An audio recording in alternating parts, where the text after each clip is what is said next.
All right. Well, if we just start, mate, if you just can just tell us about your story, how you got into it initially, what age, and we'll just take it from there. Yeah. So I actually got into Muay Thai like fairly late, really. Like I think I was 18. Wow.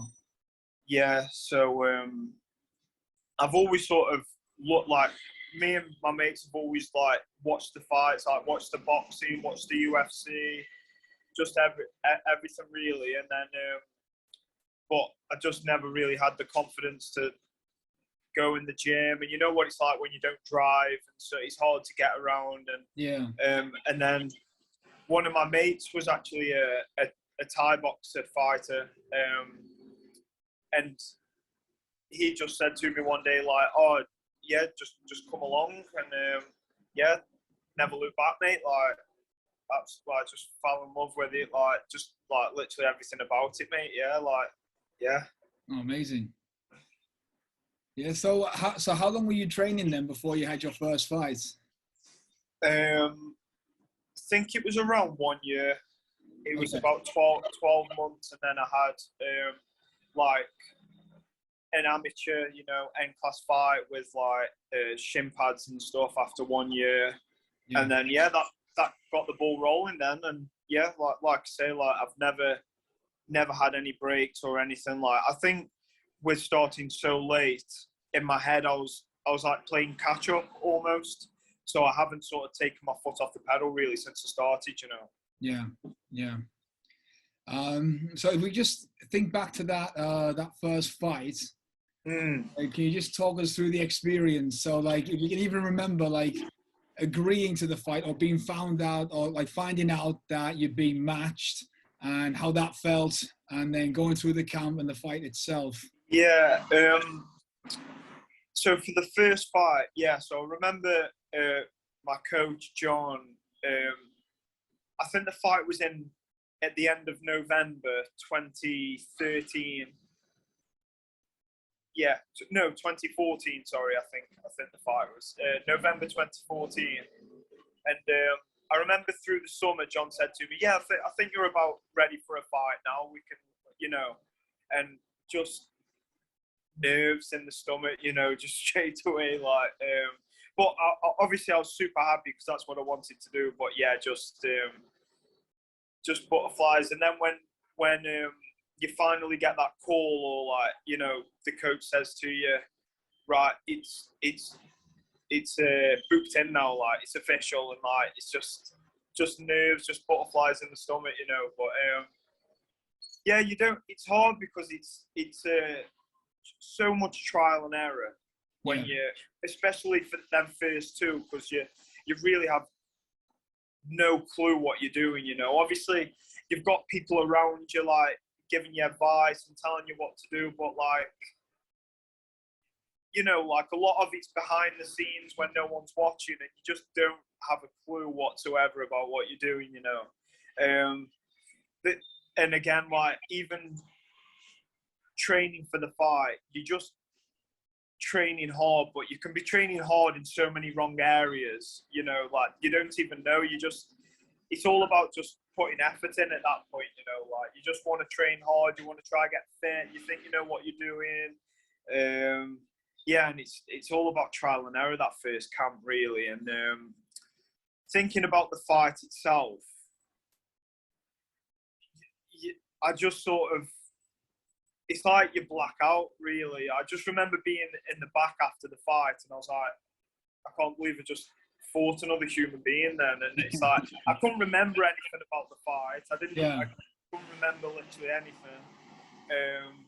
And that's what I tend to say to the lads when they've got their first fight coming up. It's like, you just have to do the right things in training, because like sort of when you get in the ring for that first one, even your first few, you just don't know how you're going to respond. You don't, like, it's such a new area, and you find out so much about yourself from fighting, and it's like it's areas that you haven't developed, or you don't know that about yourself until you actually step in there, because it's so the experience is so raw. You've got nowhere to hide.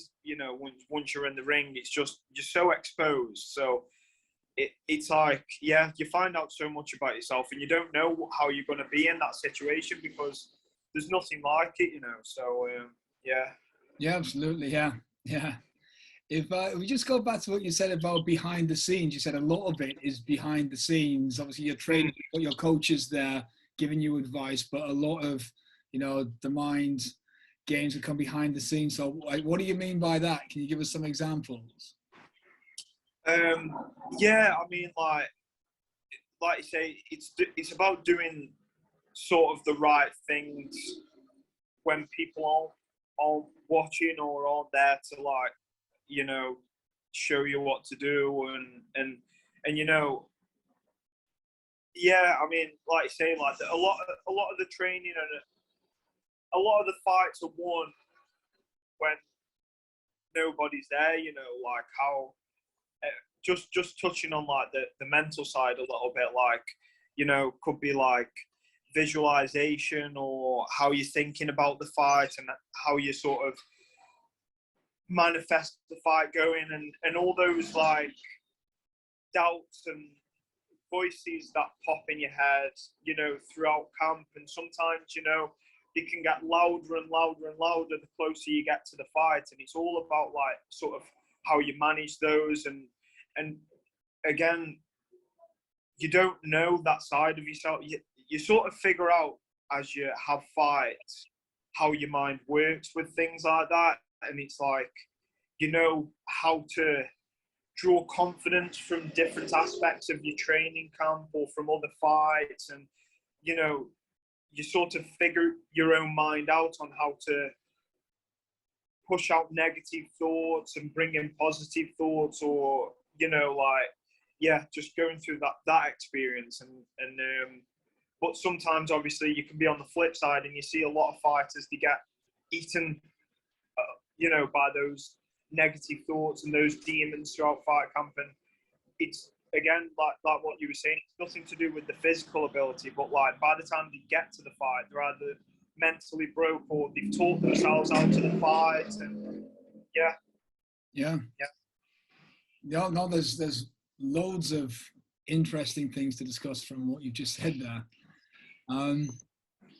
So if we could just, we'll just pick some things out of it. You said like the negative thoughts coming in about pushing them out. So if you fast forward a little bit, so that's, you're talking about this is when you were doing your first fight, N class, and very quickly you got up to A class. Yeah. How many fights did you have before you started fighting A class? To be honest, it was a good few years. I think I'd had 13 fights. Right. Yeah. So I think I only had the one N class fight. Right. I think I had about 4 C class.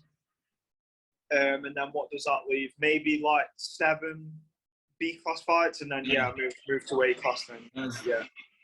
So, I've met guys who've had like 50 amateur fights, 60 amateur fights, so, and especially obviously at a late starter, like you said, still really in the, relative to some other guys, it's still, it's not that many fights really. Yeah.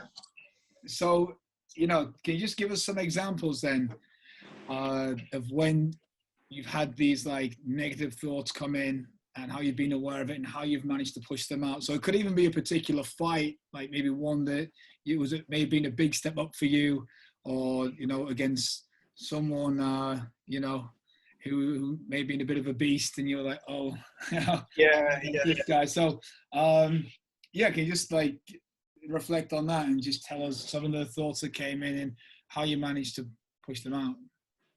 Yeah, I think early on,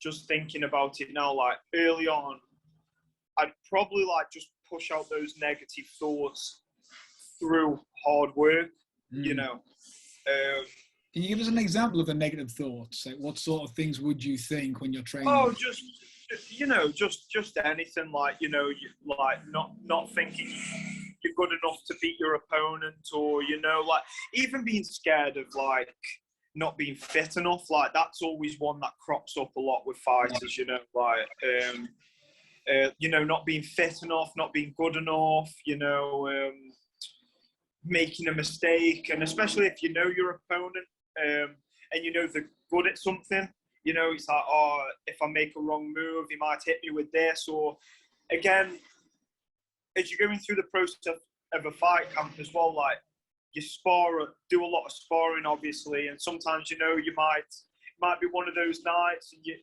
it doesn't go your way and you get hit with a few things and you're like, oh, what if my opponent catches me with that? And, you know, just, and that's also trial and error as well. But, you know, like, though, if you do have a bad training session, or, you know, sometimes you can have just a bad week. Sometimes, you know, you're not feeling yourself or whatever. And, yeah, it's tough to manage those doubts. It's like sort of, you have to be able to brush off the bad sessions, but then like hold on to like positive momentum from good sessions, you know, in training and sparring. But like, yeah, I think a lot of my confidence, like pushing out negative thoughts early on would just come from like working, like training as hard as I possibly can, you know. That's where a lot of I was able to get a lot of confidence and push out negative thoughts. And then, but you know, by the time you get to the fight, I'd sort of rationalized it as like, well, regardless of what happens in the fight now, I've done everything possible to sort of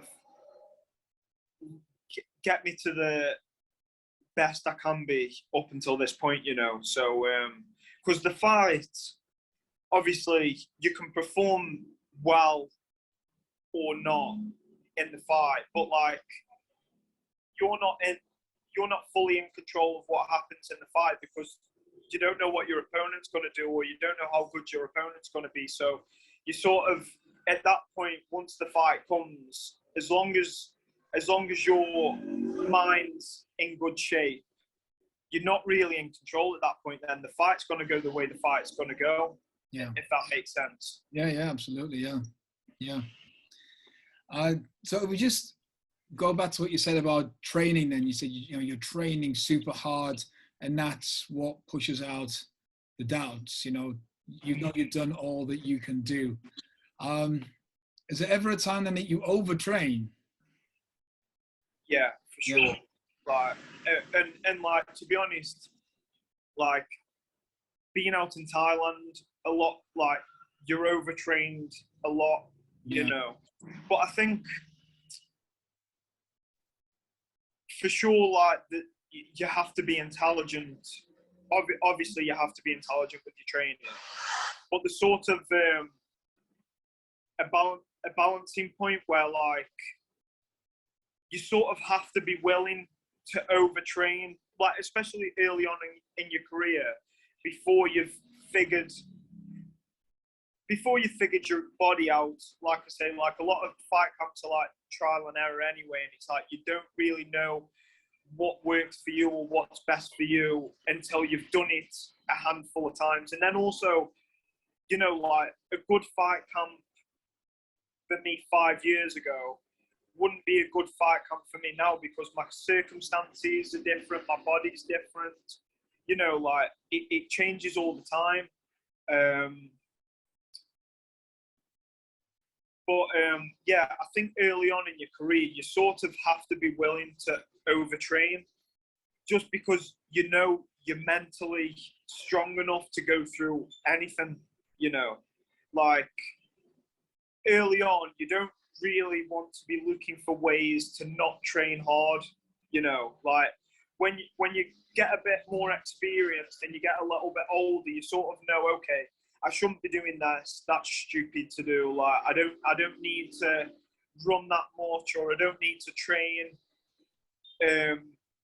I don't need to train twice this day, or I don't need to do this. I don't need to do that. But like early on, before you've really figured out what gets you fit for a fight or what gets you in the best condition for a fight, you have to be willing to overtrain, I feel like. And that might sound stupid, but you have to be willing to just do whatever it takes to get yourself to that point, you know. Yeah. So how many fights was it then before you figured out, like, you know, I'm doing too much and I need to pull it back a bit in certain areas? Again, like I say, it's sort of I've got I think, again, it's hard because as you're changing through, like moving from C class to B class to A class, then you know the rounds change, the opponents get better, and you sort of have to swap your training a little bit. So again, like, it depends on the circumstances, and again, it's easy to say, oh, you need to be doing this, you know, following like this template or this training plan, but it's like most guys work full-time jobs back home as well, so it's like, you know, it's difficult to say that, you know. It's like, but and again, just me personally, because for the last few years I've sort of been doing half the year in Thailand, half the year back home, I'm not in control of my training schedule in Thailand either, you know. So I'm sort of at the mercy of what I get told to do, or, you know, how the gym's running. But like back home, I feel like probably my last 10 fights, I've had it. I feel like I've got it pretty well where I'm fit enough. I feel like I'm fit enough and like I get enough technical training in. So probably 10 plus fights it took me to sort of figure out what I needed to do, I think. Okay. So then you've got that. You've got like the number of rounds of pads you have to complete, and also you're kind of sure about the intensity that you need to go at. Because obviously you can't go 100% for 5 3-minute rounds on a pad. Yeah. So I guess that just comes with experience. Yeah. Okay. Because I mean, you know, obviously people, when they start getting into it, they can just go full out and full on straight away, and you know, they gas out after a minute and they think they're not fit enough. But obviously the fight doesn't go like that. You can't go full on like that. Yeah. So how about in Thailand then? We clinch, like, so obviously training in Thailand like twice a day, every day, 6 days a week, you know. I mean, we do a few sparring sessions a week, like twice a week we'll spar, but then other than that, mate, like, every session we'll do like around an hour of clinch.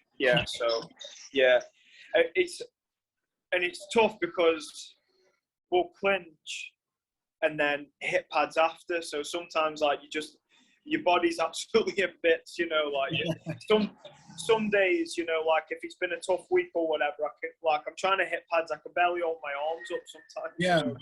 Yeah. So obviously when you're at this point, the voice can creep into your head like, oh my, I'm so tired. This is too much, you know, they're overtraining me, I'm done. How do you keep going? How do you silence that voice? What do you tell yourself to keep going?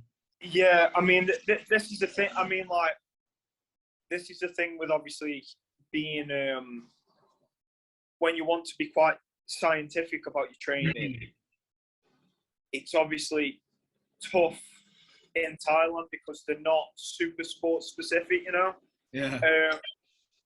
And that's something I've sort of had to, because I can be a little bit OCD about like training schedules and trying to get things down to a T. And I like back home, I like to write out my schedule and be very specific about stuff that I'm doing. But I had to come to terms with like, I can't be that way in Thailand, you know? So I think what you sort of give up in terms of being sports specific, in terms of like, you're probably running a bit too much, you're overtraining.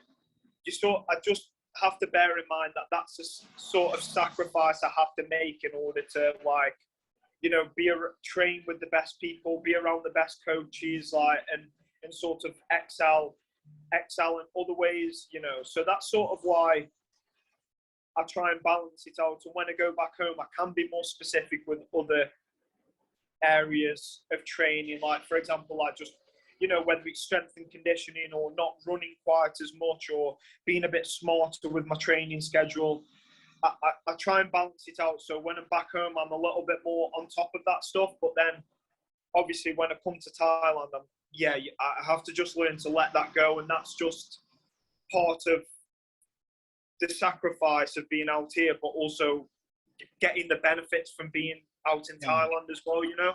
Yeah. Is there anything you can, like, say to yourself to keep going or to motivate you when the voice comes into your head saying that, you know, I'm hitting the wall?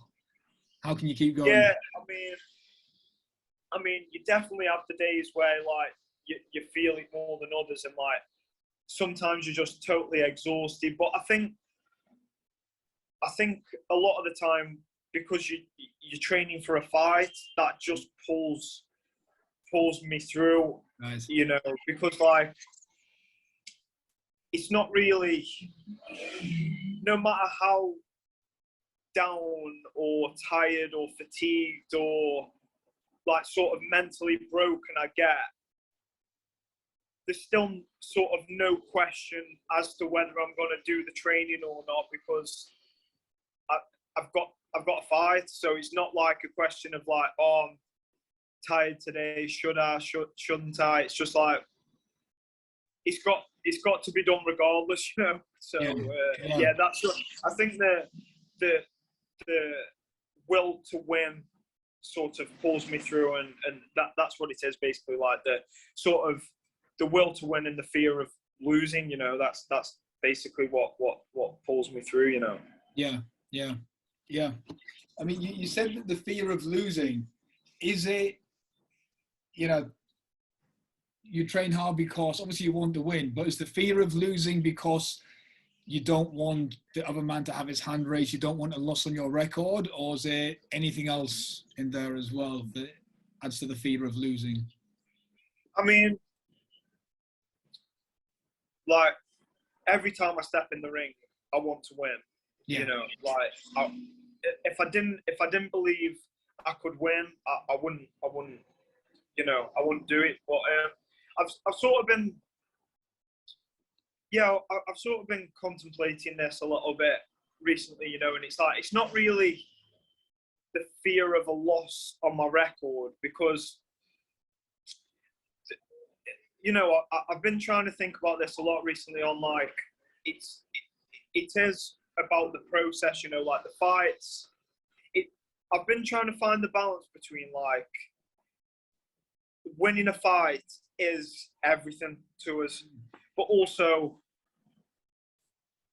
at the same time, it is like, it is just a fight. Like, it's okay to lose, you know.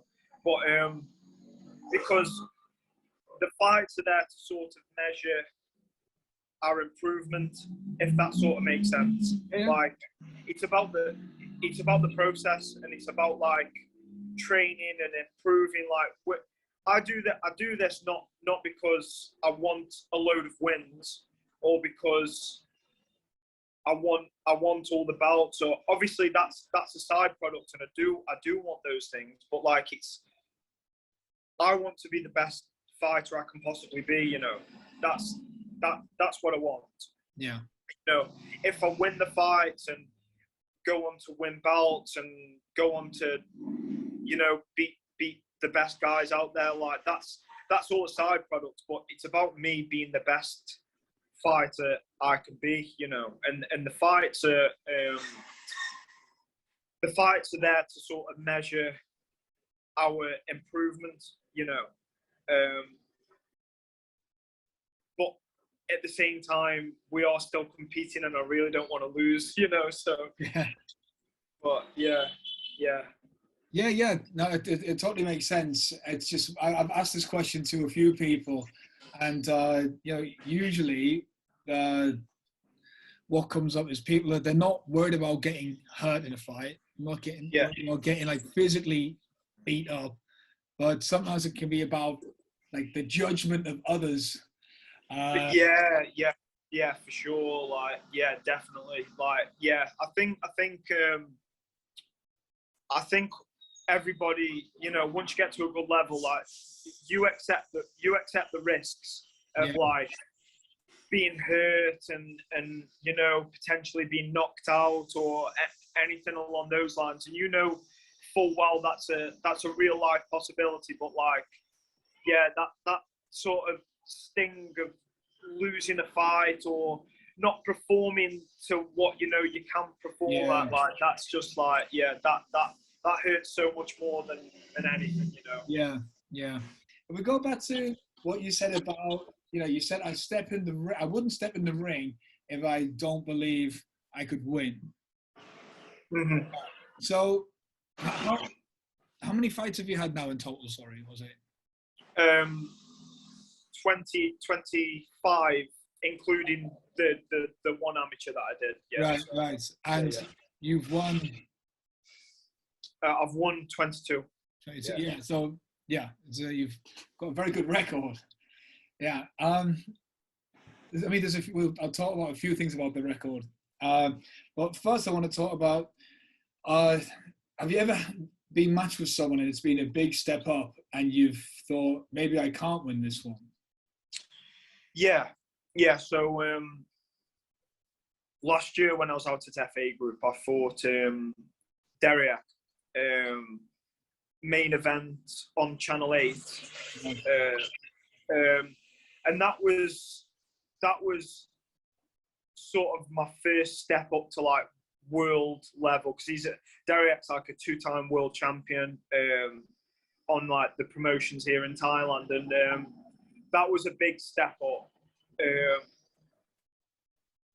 And yeah, that was sort of one where that actually sort of was a little bit of a mental battle, because it was one of them where it was like, I sort of don't know how it might go, you know, like I was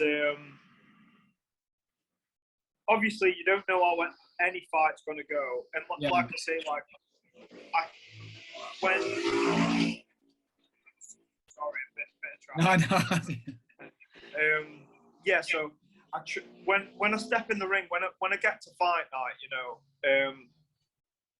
obviously you're not in control of how the fight's going to go, but like I always want to be like, get myself to a place where I'm like confident in my abilities, and I believe fully that I'm going to win. But that was sort of the only fight where, like, because it was like my first step up to like fighting on the world level, it was like I wasn't 100% sure that it was going to go that way, you know. I didn't know how it was going to go. I didn't know whether I was going to be a little bit out of my depth or not. And to be honest, like, it wasn't a bad fight. It went to decision. It was a good fight, but that showed in my performance, you know. That definitely showed in my performance, and like I learned a lot from that fight in that regards, because I hadn't sort of felt that way before, and I made sure I haven't felt that way since as well, because it's like, I took a lot from that fight, definitely, and yeah. So obviously that's what I was going to ask is, did it affect the performance? So I mean, you know, there's this saying that we win or learn, right? And everyone learns from the loss. You know, if you got caught with leg kicks, then you go and work on blocking leg kicks. But it sounds like here you've learned from that mindset you bring to the fight. Like, if you don't have that belief, then you won't perform, or you may not perform to the best of your abilities. Yeah. Exactly that, and like what I mentioned earlier, like you aren't in control of what your opponent's going to do. So like, you might just turn up on the night and you're not good enough to win the fight, you know, and that's fine. But like, yeah, like you have to make sure like physically you're prepared, obviously, but then also like the confidence and the belief. Like I've realized, like after that fight, I realized how much you really do need that leading into a fight, you know. Because I'd never really, I'd obviously been nervous for fights before that, but I'd never sort of relinquished control where I was like, oh, I just don't know, you know, I'm not sure how this fight's going to go, or I wasn't sure if I was a little bit out of my depth or not.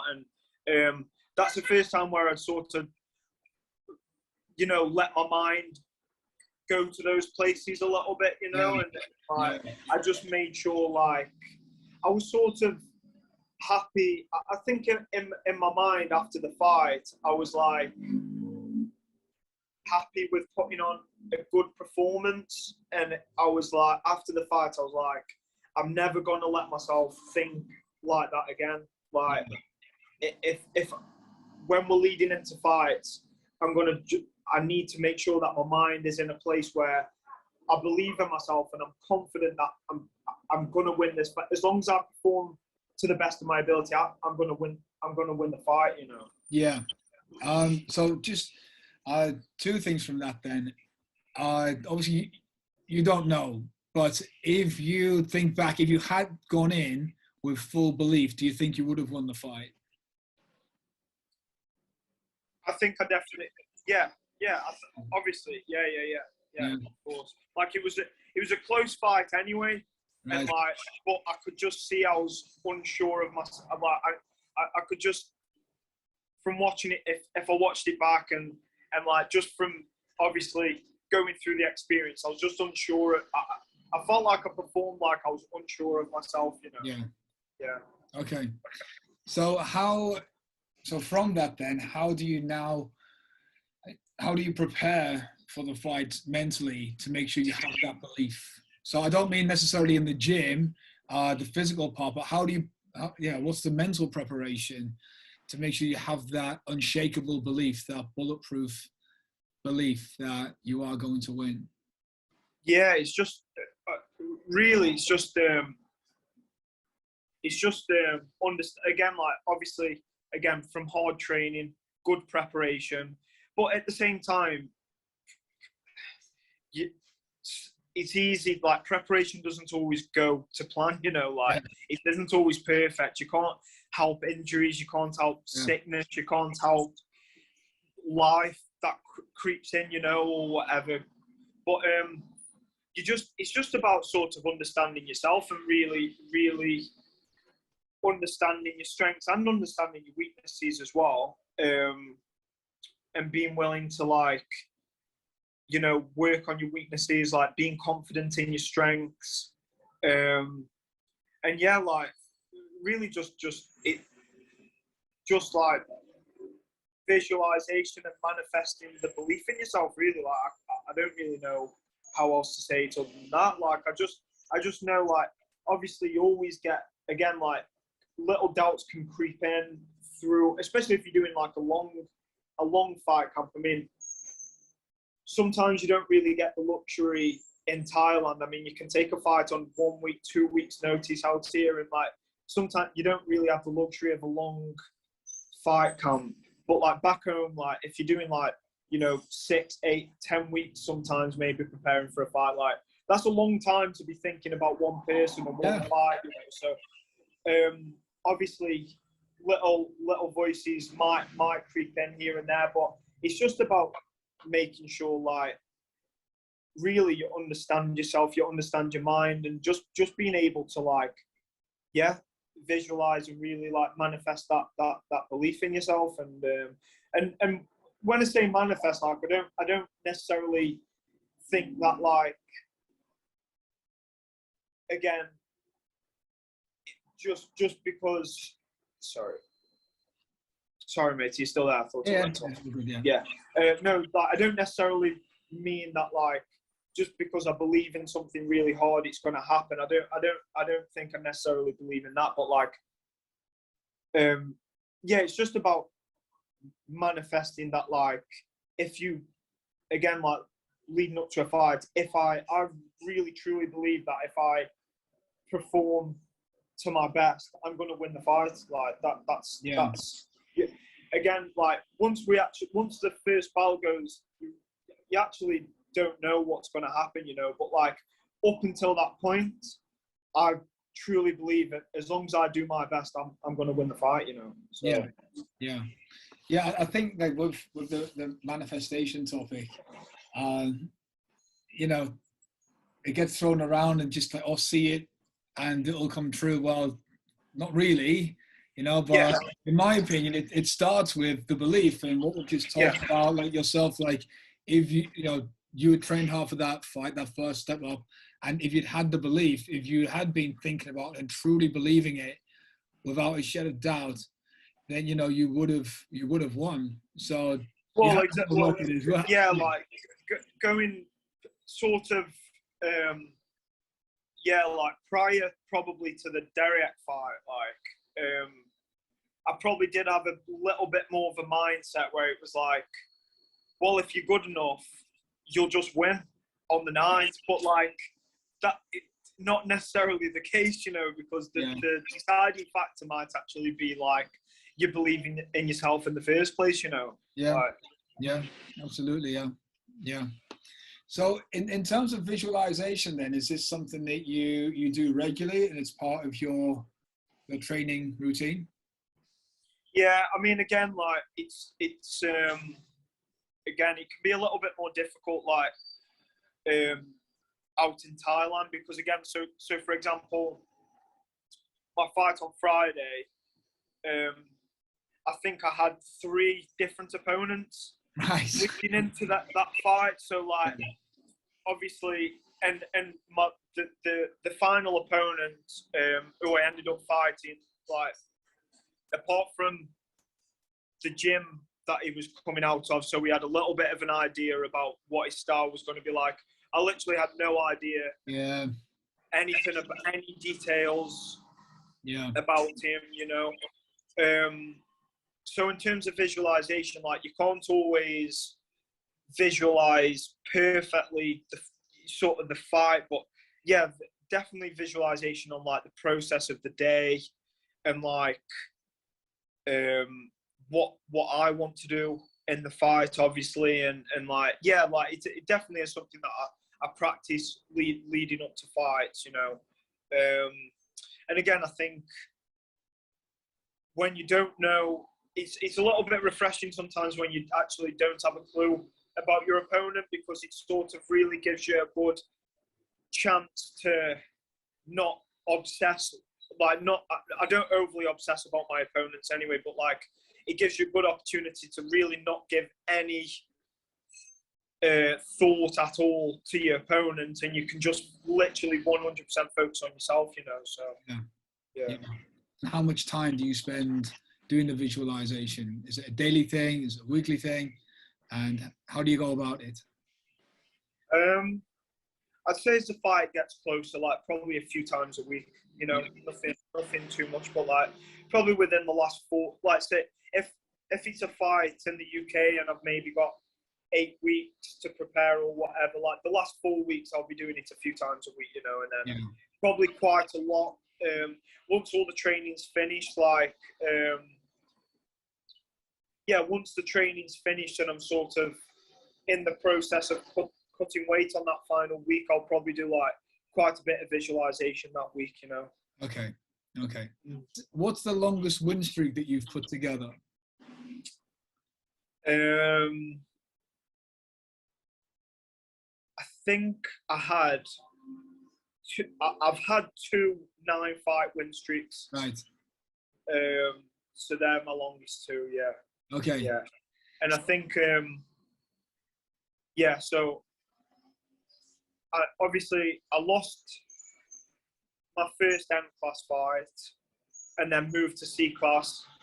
And then I won 9 fights, lost, won another 9 fights, lost, and now I'm on a 4-fight win streak again now. So, Okay. See, so you lost the N class one, and then you moved up to C class. Yeah, yeah. Wow. How did that come about? Did you not want to do a little bit more amateur as you lost that one, or was it a close fight? Yeah, I mean, I think a fight just come up against someone who had the same experience, and it just ended up being a C class fight. You know, Yeah. so like you know, it's just yeah. Okay. So with the nine fight win streak, how did your mindset change as you're racking up these wins?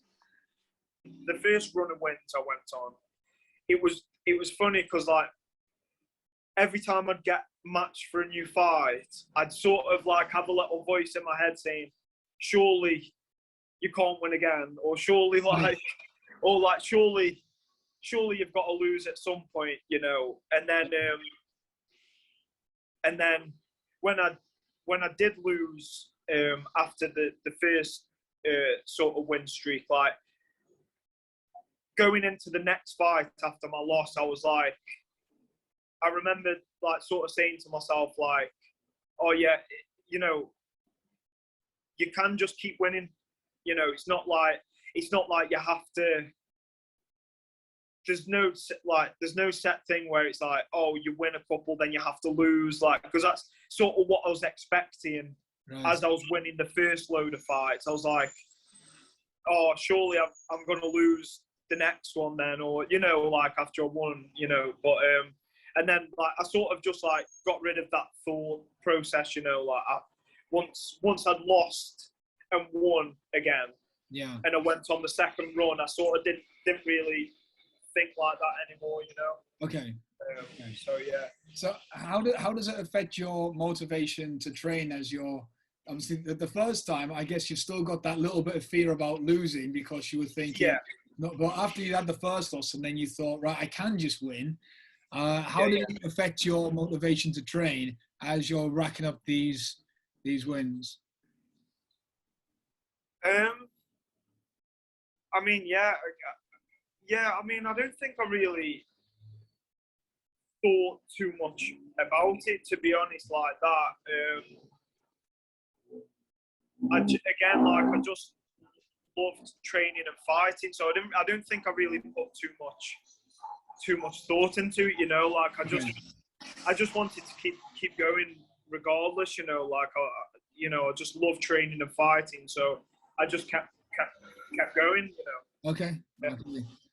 Yeah, and I was going to ask about a loss as well, but obviously you've told us after that first or the first C class loss or B class loss, you thought, obviously you said to yourself that you can keep winning. How about the next one?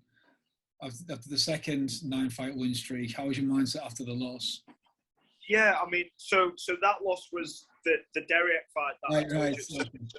So yeah, obviously a massive learning curve there, like, you know, as we said, and like, yeah, like since then I just feel like I've improved, you know, a lot. Yeah, just mentally and you know, in terms of fighting as well. Like I've just gotten so much better since that fight, you know. So yeah. Okay. So we talk about goals. Do you set like short-term, medium-term, and long-term goals for yourself? Yeah, I definitely do. You know, I used to be really fixated on goals. I still do write out. Obviously, have short-term, medium-term, long-term goals now. But prior to COVID, I used to be really fixated on my goals, you know. But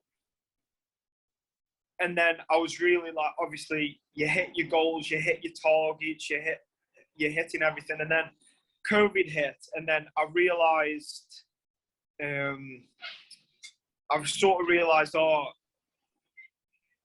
it doesn't matter what your goals are. Sometimes like shit just happens, and it doesn't matter like what you want, or it doesn't matter how hard you're working towards them. You know, it's like sometimes like you're just not in control of that. So I definitely have short-term goals and medium-term goals that I work towards. And I've definitely got like a bit of a checklist of things I would like to accomplish, you know, in terms of long-term goals. But like, I've sort of realised that like you're just not in control a lot of the time of what you're gonna achieve. Like, so I love training. I love fighting. I love doing what I'm doing. So that's the reason why I keep doing it, you know. And obviously, I've got things that I'm aiming for, that I'm trying to achieve. But like, I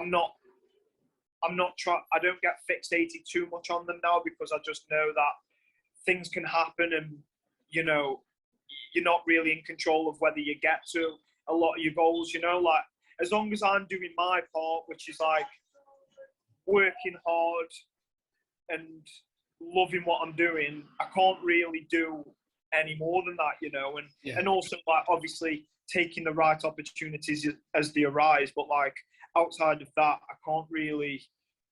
I'm not in control of if I hit a lot of the goals, you know. So that's fair enough. Yeah, a lot of your fights that I've watched, you've finished.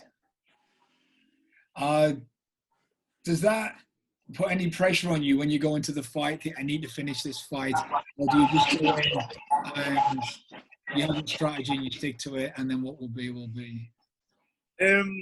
Yeah, honestly, like, I don't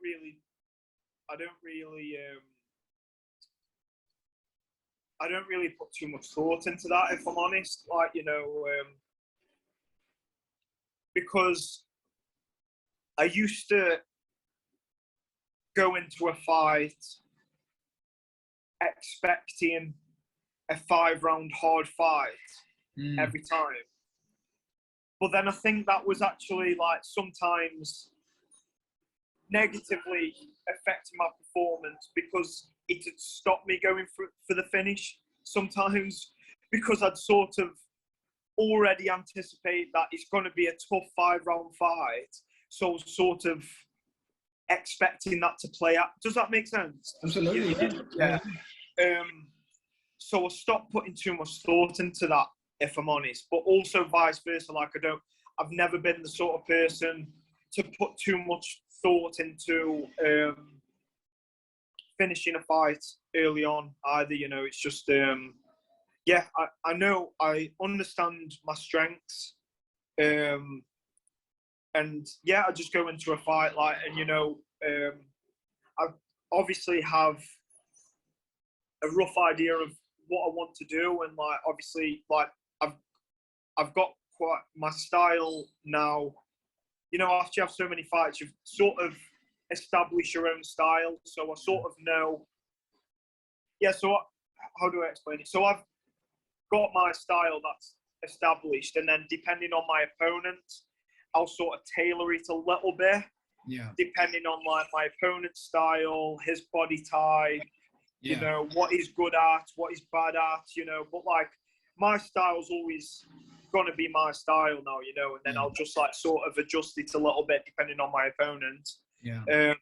But yeah, I try not to put too much thought into like it going the distance, it ending early, and I don't put too much pressure on myself in regards to that. Like, again, if you go into a fight wanting to end it early, to, again, the opposite can happen, where like you're mentally not prepared to go through that 5-round exhausting, fatiguing fight. And also, again, like you say, what I mentioned earlier is like, if you're expecting that exhausting, fatiguing fight every single one, you sort of can be a little bit apprehensive to going for the finish and taking a risk early on in the fight, you know. So I try not and put too much pressure on it. And, you know, if an opportunity arises to finish a fight, I try and like I'll take a calculating risk. But, you know, if it's not there, I'm mentally prepared to go through the full rounds and you know, go through an exhausting fight if needs be. You know, it's more, I sort of go into the fight mentally preparing myself. Whatever comes, I'm willing to endure it. You know, that's what I tend to tell myself. Like, if I get hit with a hard shot, if it's exhausting, if I'm tired, like just regardless of what happens, like just be willing to endure anything, you know, and then what happens in the fight, you know, just happens. Yeah. Okay. So if we just talk, as I ask you some things about the camp, is your sleep ever affected throughout the camp? Sleep. Yeah.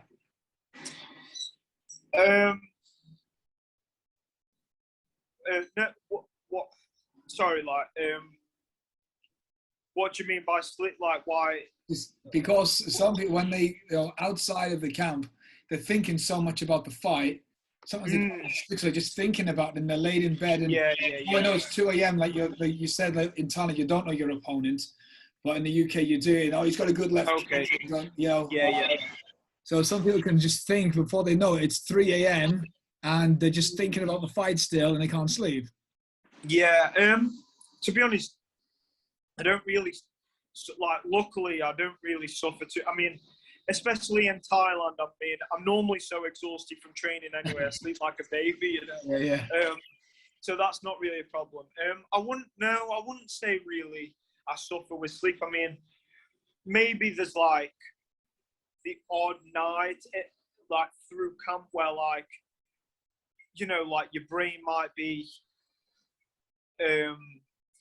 you know, like switched on and you can't switch off and you might go off on a bit of a tangent, like thinking about the fight. But I wouldn't say it's like ever overly negative thoughts, you know, like I don't really ever like get a sleepless night because I'm scared of the fight or because I'm worried about my opponent overly much. Like there might be the odd night where my brain is just like off on one, you know, and you just it doesn't even have to be negative because if you are just, if your brain's off on one thinking, I'm going to do this, and then it doesn't have to be fear, but your brain's still working, you're still thinking when you should be sleeping, and when you wish you could sleep.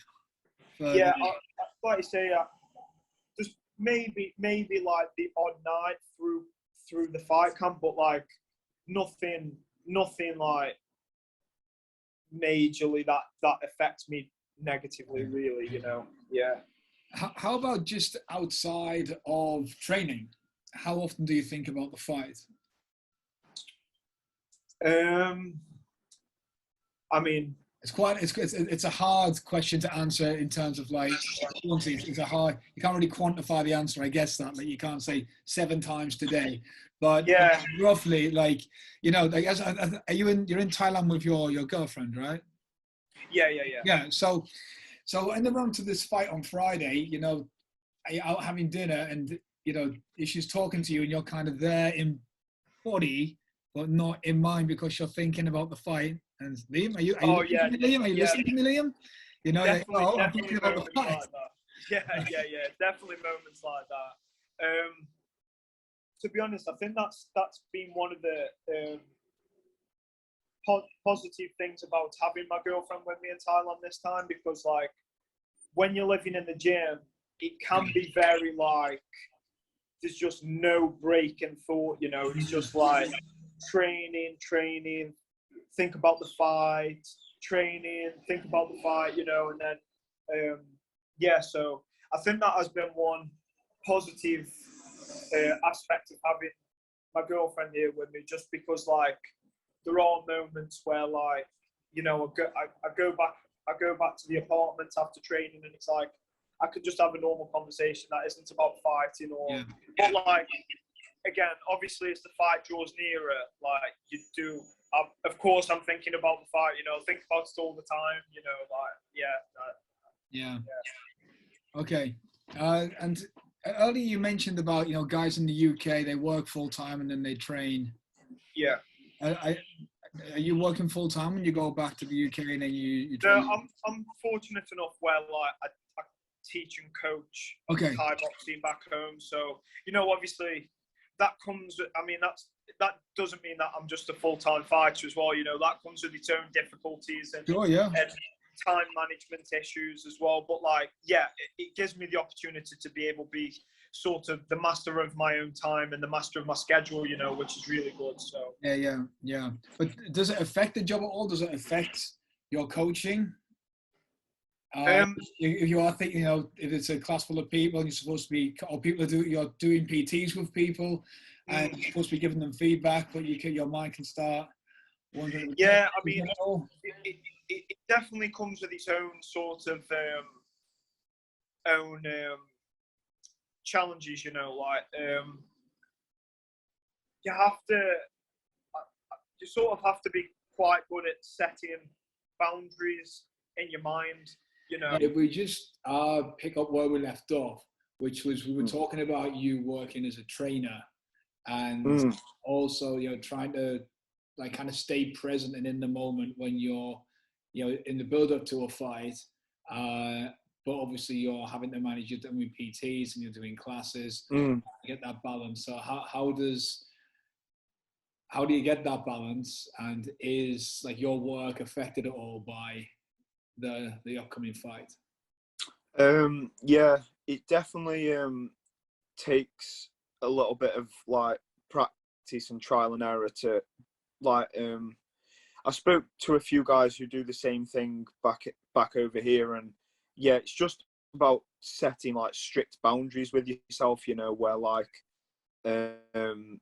yeah, training's your time, and then when you're teaching, you know, that's their time, you know, so you just really have to like be strict with the boundaries, and obviously, like I say, as you get closer to the fight, because of like dieting and training, I tend to try and cut down a little bit as well, just so, because I don't want to be there just to take people's money, you know. I want to try and, you know, be good at, I want to be the best at whatever I do, you know. So it's like, yeah, you just, like you say, I just take how I'm feeling, and like, you know, a few weeks out from the fight, I tend to dial back a little bit on how many sessions I'm doing, just to manage my energy a bit better, really.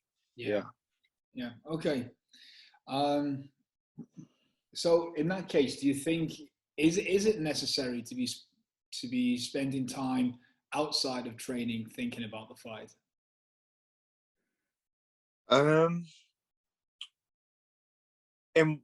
In what sense? Like, like when you're not in the gym, is it worth thinking so about the fight? Yeah. So I mean, even like you can be at home, you know, when, you know, you said even we talked about sleep, and sometimes you start thinking about it then. Yeah.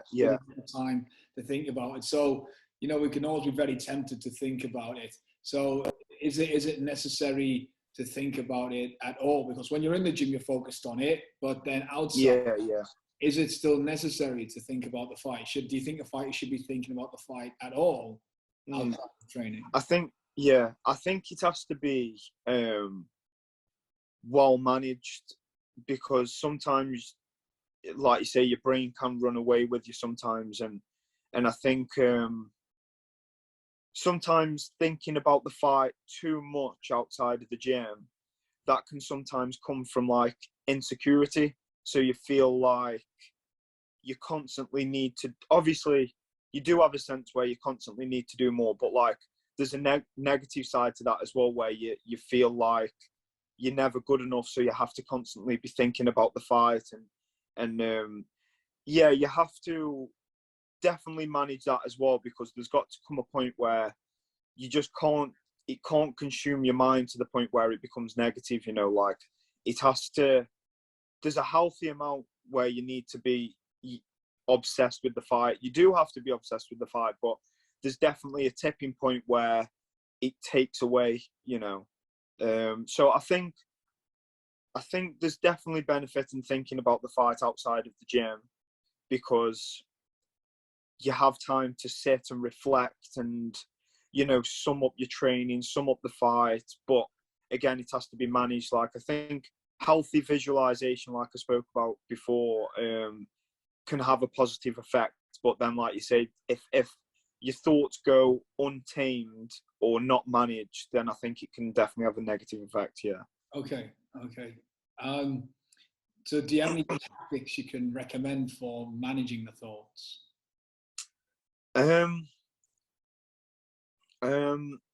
I think, obviously, like I spoke about, definitely like just setting some time aside for visualization. Right. And also,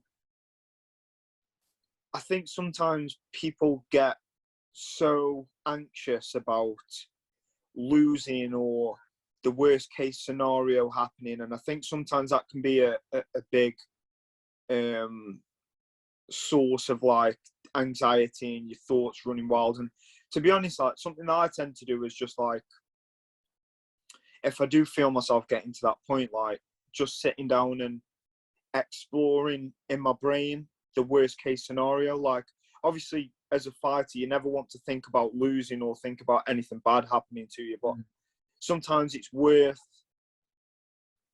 going through a worst case scenario and then just realizing that, like, you know, out the other end, you're going to be okay. You know, like you still got everybody there for you. You're still going to like sort of wake up tomorrow and, you know, life goes on. So, you know, like the world still turns the next day, you know, and then it's like, once you sort of explore the worst case scenario and you realize actually, you know, it's okay, then you can just get back to being positive with yourself then, you know, because sometimes it can be sort of, I know some people have a different approach where they'll sort of try and block out everything negative and only think positive. But then sometimes it can be like a little bit of a dark cloud in the back of your mind, and you know, you're not really getting rid of the negatives, you're just like stuffing it in the corner. Nice. And sometimes it can, you know, become a bigger problem because you're sort of ignoring something that's there, you know, where you know, if you just explore the worst case scenario and then it's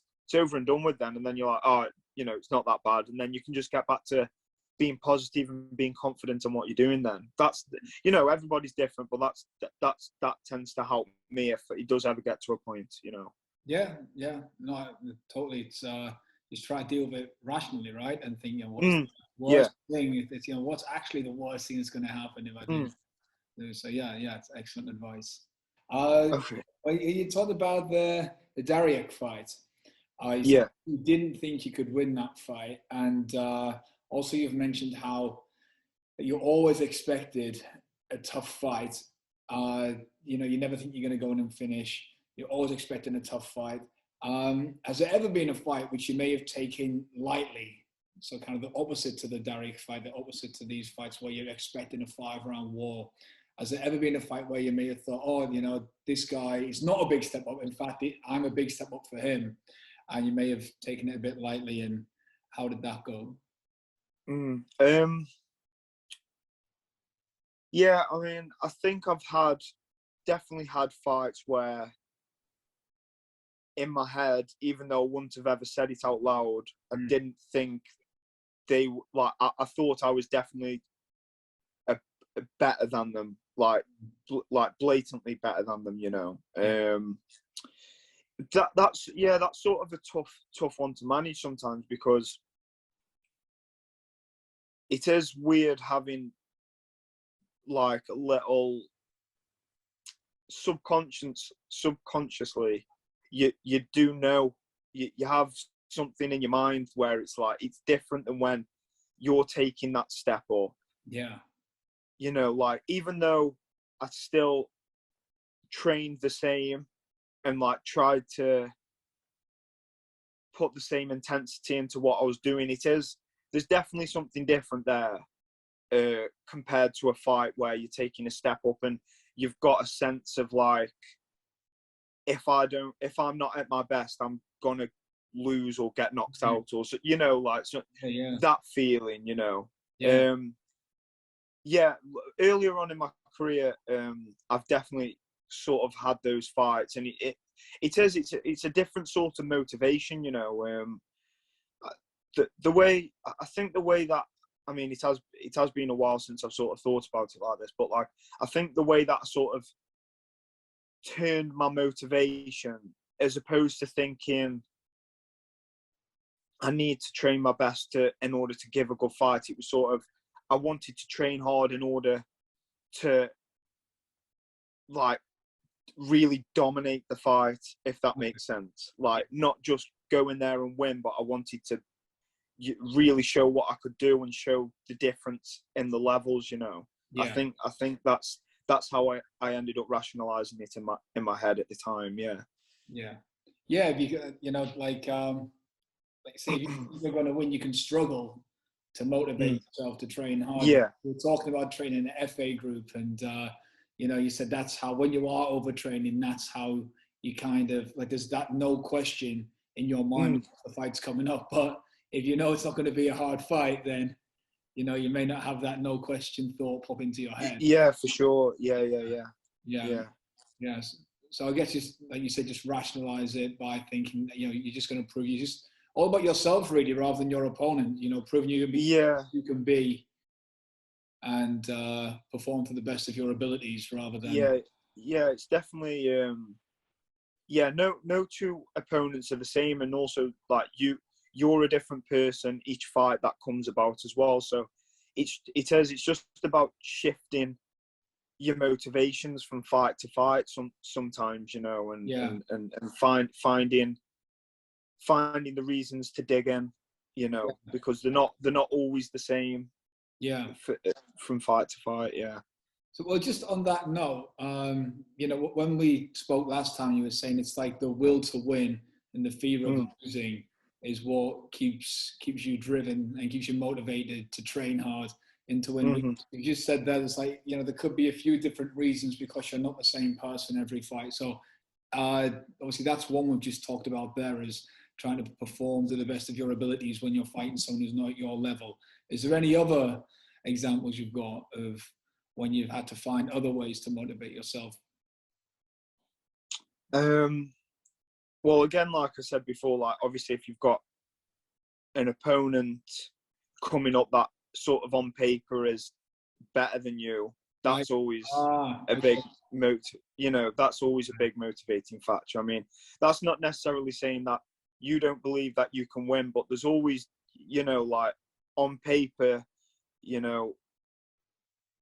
stats and experience and stuff like that can be a different thing as well. So I think that can be a different motivating factor, and So on this note then, about like the stats and like these external influences really, living in the social media age, how does social media affect your mindset, and could be your confidence, your nerves, your motivation to train? To be honest, I try not to give any of my emotions away to those things, like seeing what people, because it works both ways, doesn't it? Because if you're only getting your confidence from getting compliments online, then your confidence is also going to be diminished if you're not getting compliments from people online, So I try to keep, obviously the thing is, when someone does say something positive about you or negative about you, it will have some sort of effect, but I definitely try to minimize that. Like I try not to let it affect me one way or the other too much, because like you say, I think if you give yourself too much to external influences, then that's what will run. You're not in control of running your own emotions and thoughts, So that's how I try to rationalize it. Okay. How about your opponents? Excuse me. You see, obviously, a lot of people put things on social media and have them looking their best. And actually, what I'm going to post later today, I've edited one of the things we were talking about, and it's about what you said about not knowing your opponent too far in advance can actually be a good thing, because then you don't have time to worry about it, and you don't know them at all. You just focus on yourself. And I've written a little bit about like living in the age we live in. People now, like sometimes they won't agree to a fight, especially when they're new. They won't agree to a fight unless they've got footage of them on YouTube. Or if they do take the fight, then they want to go straight in and watch the footage, and then they're like, "Oh my God, look at him on the pads! God, he looks lethal!" So, does any of this affect you in terms of your opponent's online presence?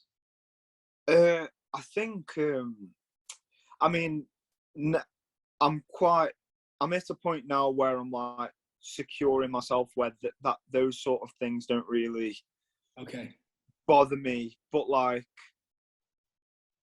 thinking back, like, yeah, I feel like it's exploded a lot more over the last few years, and I'm trying to think, like, it probably would have bothered me like when I first started fighting, if it was as big as it what is now, promoting yourself and speaking like that, you know. Because I mean, it like you say, it tends to come from a place like, if you're a little bit insecure in yourself maybe, or you know, you haven't quite, I mean, it's hard when I see people only with like maybe 3, 4, 5 fights under the belt, and then they're posting whatever all on social media, and it's like, you're not really at a point where you're even secure in what you're doing, or secure in the ring just yet. But definitely, I can imagine it definitely would have like had a little bit of an effect on me, like, you know, when I first started fighting, for sure. Right. So is there anything you'd tell so you said obviously you're a trainer, so is there anything you tell your fighters, the people fighting for the first time, in regards to social media? Is there any advice you'd give to them? No, to be honest, I actually don't too much like that. It's not a conversation we have too much, but it's just, you know, again, it's about, because obviously fighting, it is such an emotional sport, you know. And again, I think fighters really benefit when they can like rationalize things in the head and not be overly emotional about things. So like a lot of the time with the lads in the gym and stuff, like, even if their opponents are looking good on the pads, like as long as the experience is still the same, you know, there's not too much to worry about. If you see them have a good fight, or you see them look good on the pads, because there's so much behind that. Like, you know, if you watch a fight and your opponent looks really good, like, how good was his opponent? Like, what are the different dynamics and variables there? And also, anybody can look good on a video for 30 seconds as well, you know. But obviously, again, it does play a factor, you know. If someone looks really good on the pads and you see it, and, you know, it can get in your head. But it's just about like inexperienced fighters sort of rationalizing it, and just trying to focus on themselves, to be honest. Yeah, absolutely. Especially like you said, everyone can look good on video, because they could have, you know, do 5 rounds on the pads and they take the 10 seconds where they look fantastic. Yeah, of course. And everybody does that, you know. Like, I do that, you know. Like, everybody does that. You know, you want to post the best bits, and, you know, that, you know, so yeah. All right. So just going back to, so you're taking the fight lightly. Is there ever a time that you've been dropped in a fight? I've never seen you get, all the fights I've seen of you, I've never seen you get dropped. I've been dropped once, which was the Daraeak fight. Wow. Yeah. What did you get hit with? So actually, part of, I'll actually go back to this. So part of one of the reasons why I was a little bit unsure about that Daraeak fight as well, was because the fight was in 4 ounce, like the MMA gloves. Oh, right, yeah. So that definitely played a little bit of a factor on like me being a little bit unsure leading into the fight. Like, it wasn't just the opponent; it was also sort of the rule set that played a different factor into it. But yeah, so I got dropped in that fight in the first round. I just got hit with like a big, I think it was an overhand right, and then I got up and recovered, and like I say, the rest of the fight went okay. But yeah. Okay. What did you say to yourself, or can you remember what you were thinking at that time when you got dropped? Yeah, it's weird, because obviously, I mean, if you sit like, I obviously must have got a concussion from getting hit and dropped, obviously, but like, it's weird because I do remember the sequence of like everything unfolding. It's not like I got hit and you know where some guys get dropped and they can't remember the rest of the fight, or they can't, you know, that wasn't the case. I remember everything quite clearly, you know, and so yeah, I just remember getting hit, and I was like, I remember getting hit with a big shot, and I was like, fuck, I didn't see that coming, and then I remember looking up, and I was like, fuck's sake, I've been dropped. Like this, that was the first time I've been dropped, you know, and then you sort of have a few seconds where it's like, right, what shall we do? Like, you know, like, and then it's like, yeah, we've got to get up, and then like, yeah, just literally stood up, and then that was that. Then you know, you're in the fire again after that. So yeah. So did it affect? I mean, you said your confidence was already affected going into the fight because it was a stubborn competition. Then you got dropped. Can you remember what your mindset was like for the rest of the fight? Was it, because I mean, in this situation, it can go either way, really.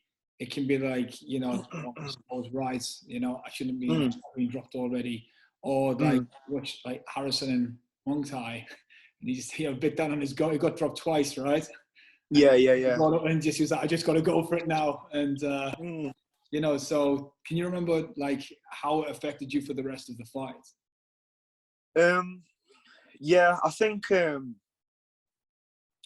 wouldn't. Yeah, I was sort of just in survival mode a little bit, to be honest. Like, I wouldn't say I threw everything out the window, anything like Liam did. You know, I wasn't like swinging from anywhere. But like, I definitely, like, you know, once that first round had ended, like, it was like, right, we've got to push on now. We've got to like keep going, you know. So, and it ended up, you know, being a fairly close fight by the end of the 3 rounds, you know. So, but yeah, I feel like, yeah, no, there wasn't a point where it made me scared, and because, like I say, like if I feel like if I would have been gone the opposite way and been really timid after getting dropped, I definitely would have got knocked out for sure. Like, you know, so I think I sort of just survived that first round, and then after that first round, it was like I sort of gathered myself a little bit, and it was like, right, we've got to push forward for it now, you know. So okay. It's a very interesting topic, and I don't know if there's much that can be done to train someone on it when you know, when you've been physically hurt, when you've been dropped. Yeah. You know, a lot of people I've spoken to, they just think it's just in you, like, you know, it's, yeah. I mean, go out and fight on. It's, you know, it's quite hard to build that mental strength. Yeah, and I mean, what do you think about it?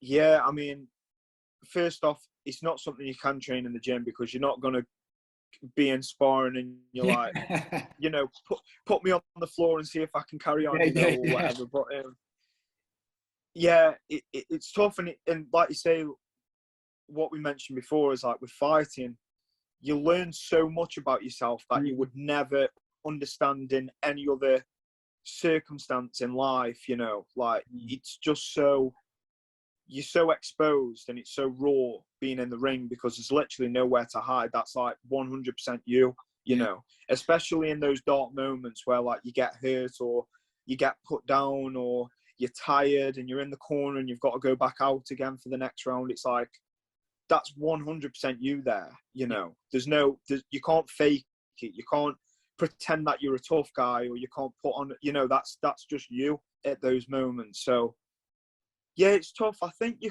can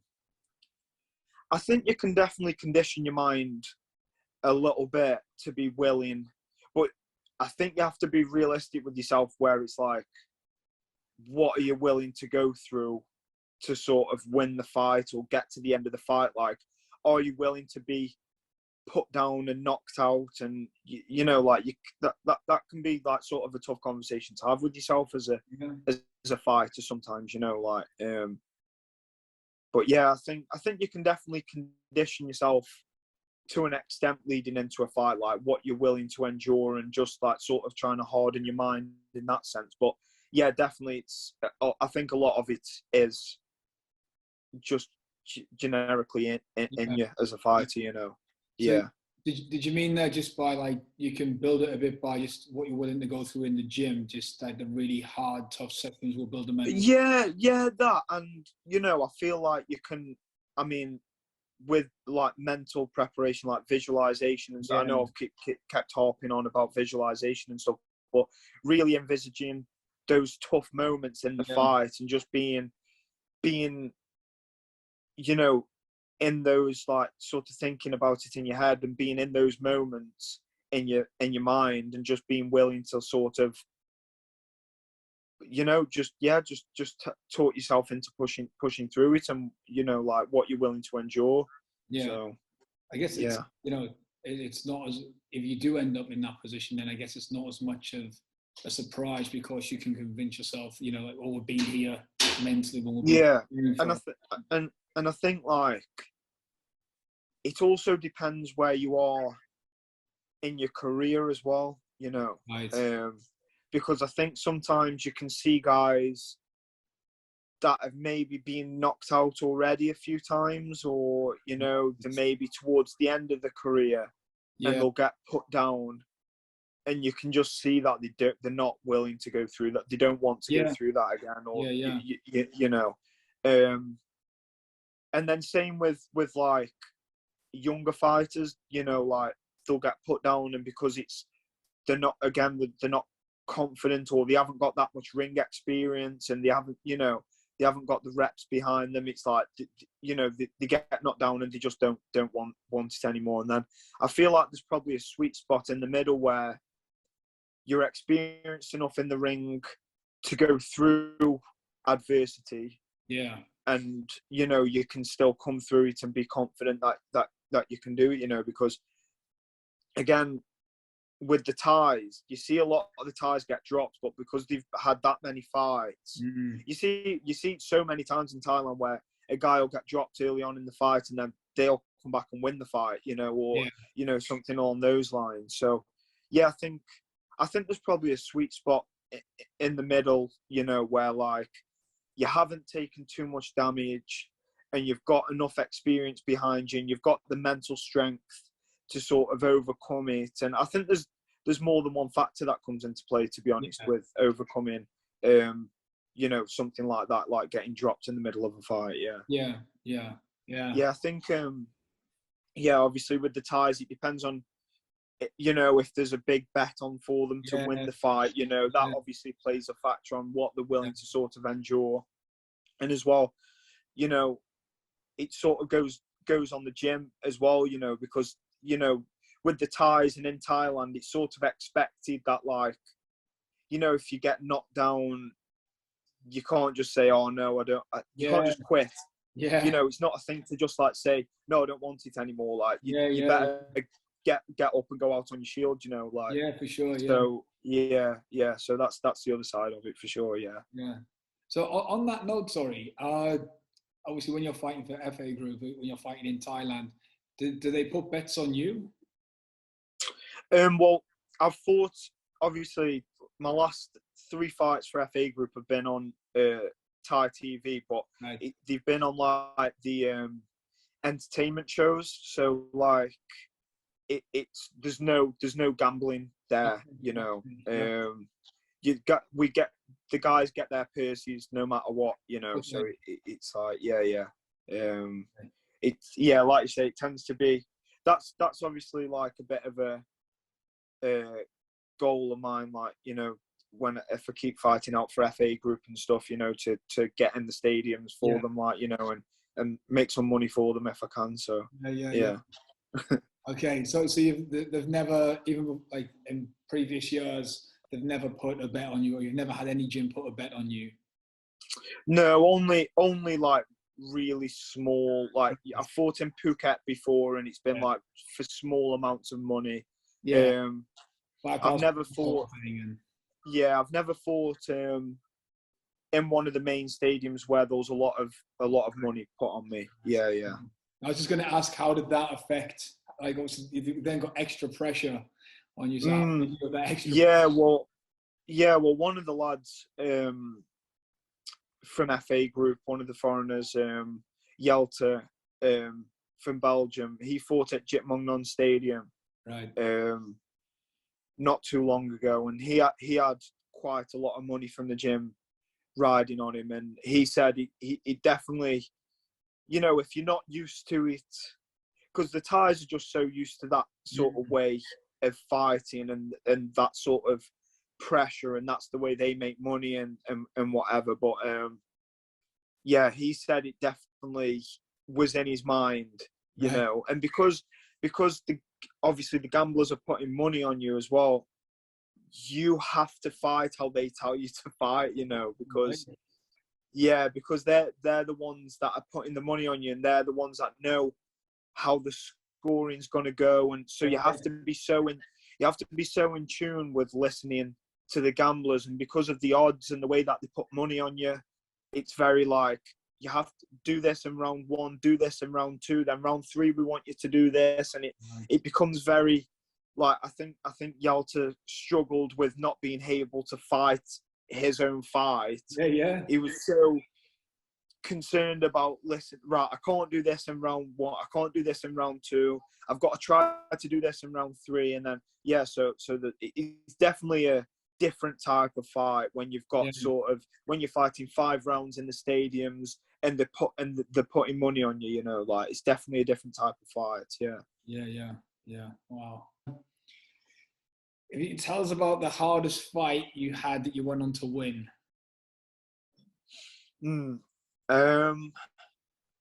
Probably I'm just trying to think through a few others. Yeah, take your definitely time. One. Don't, like, you think you got to rush into it, you know, like, just take your time, have a think. I'm just trying to think. Like, definitely one of them was my fight back in May. Okay. For FA Group on Super Champ. Yeah. He was a really experienced Thai, and like I say, the guys from the gym who gamble and put money on fights, like, they were telling me that the Thai who I was fighting, he's quite well known amongst the gamblers, and he used to be like quite well known in the stadiums and stuff. Wow. So I knew that was going to be a tough fight, and you could tell he was experienced, you know, like, he knew when to take it easy. He took it a little bit easy in the first round, and then he hit me with some big knees in the second round, and I definitely felt them. And then I managed to turn the tide towards the end of the second round, and then I beat him in the third round, you know. So I think that's definitely one of the toughest fights that I've had, where I sort of was losing the fight around the middle, and then I managed to, so I won early on, then he turned the tide and I was losing, and then I sort of like switched it again, and come out on top, you know. I think that's probably the toughest one, where I ended up coming out on top. Okay. Was there anything you told yourself to keep going when you started winning in round 2, and how to turn it around? Was there anything that went through your mind? Yeah, I'm trying to think. He definitely hit me with some good knees, and I remember thinking a few times, like, oh, I don't know, you know, I don't know if I could take, you know, a lot more of those. And then it's just like, sort of, I think just the way I fight and the way I train, you know, like, quite, I'm always fit, I'm always strong, like, you know, I work hard, and I think that just comes through in those tough fights, you know, and that definitely showed through, because the Thai was technically, you know, a lot better and a lot more experienced than I was, but you know, my perseverance and hard work just sort of came through, really, you know. Like, I never really when a fight gets tough, or it's not quite going my way, there's just never really a question of me just letting that be the case, you know. Like, there's just never really, it's just not a question. I just I want to win, you know. I want to keep going. So Yeah, absolutely. It's obviously totally what you'd expect from someone fighting at a high level, but I don't know if you've seen any fights or can think of any examples, but some people do like quit when it starts getting hard, or they seem to quit when it starts getting Yeah, for you know. sure. Uh, Yeah. so I Sorry. don't need you to give any examples or anything. I'm just saying. No. I wouldn't ever want to like mention any names or Oh anything. Anyway, yeah. but no, yeah. Again, I think going back to that point, what we were saying earlier, I think like it depends on like people's motivation and where they are and what they're doing it for sometimes, and that can play a factor, because you can have guys that early on in the career they never ever give up, and then later on in the career after they've been through some tough fights and stuff, they're just the sort of more obliged to I'll okay, that's enough for me now. So that happens. You do see that. So yeah. Okay.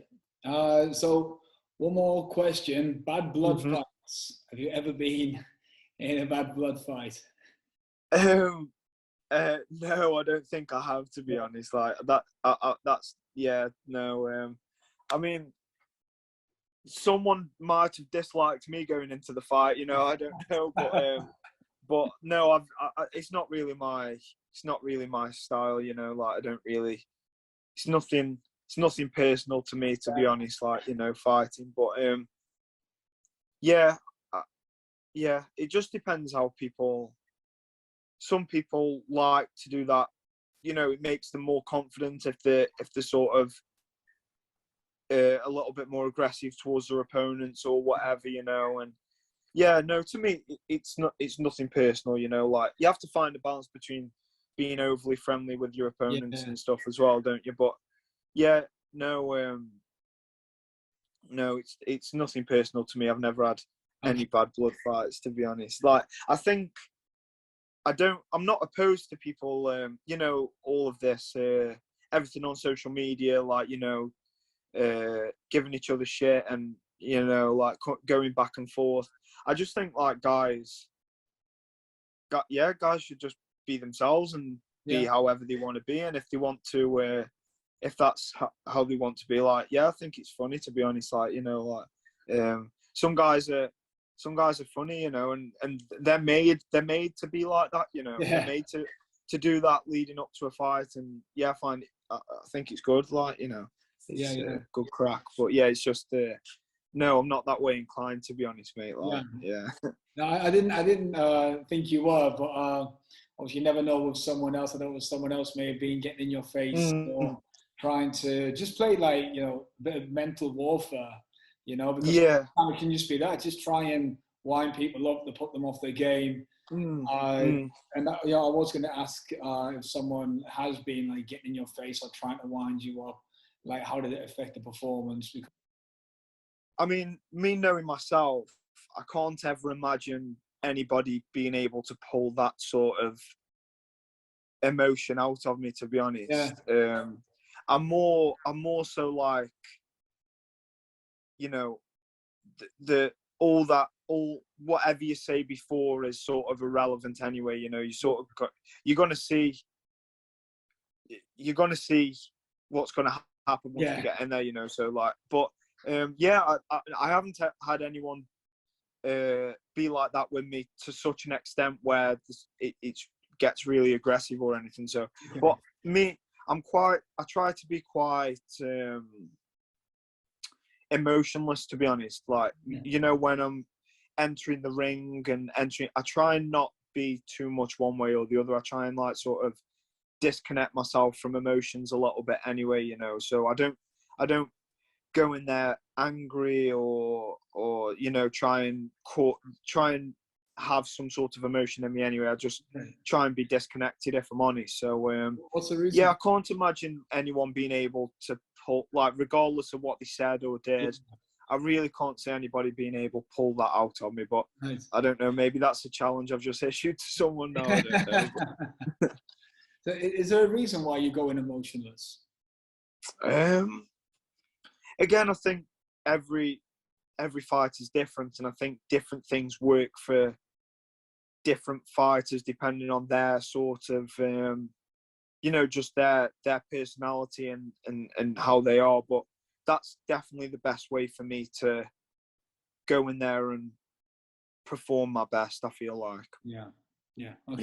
Okay, all right. Well, I think that's everything from me, mate. Yeah, that was brilliant. Yeah, I really enjoyed that. Oh, look at me too, mate. Again, so much useful information. I really appreciate you giving up like 2 hours of your time for me. No, he's brilliant. I really enjoy. It's good. It's good. It's good, sort of like sorting through your brain and trying to like talk out ideas and stuff. It's good. Yeah. Oh, wicked. So I'm really happy to hear you've enjoyed it too, mate. Yeah, it's been brilliant. Yeah, thanks a lot. Yeah. Wicked. All the best in your next fight. Looking forward to seeing you. Keep doing the business. Keep progressing. Yeah, nice one, mate. Yeah. All right, mate. All right. Cheers. All right. Yeah. Yeah. Speak to you soon, mate. Yeah. See you. Bye. Bye. Bye. Bye. Bye.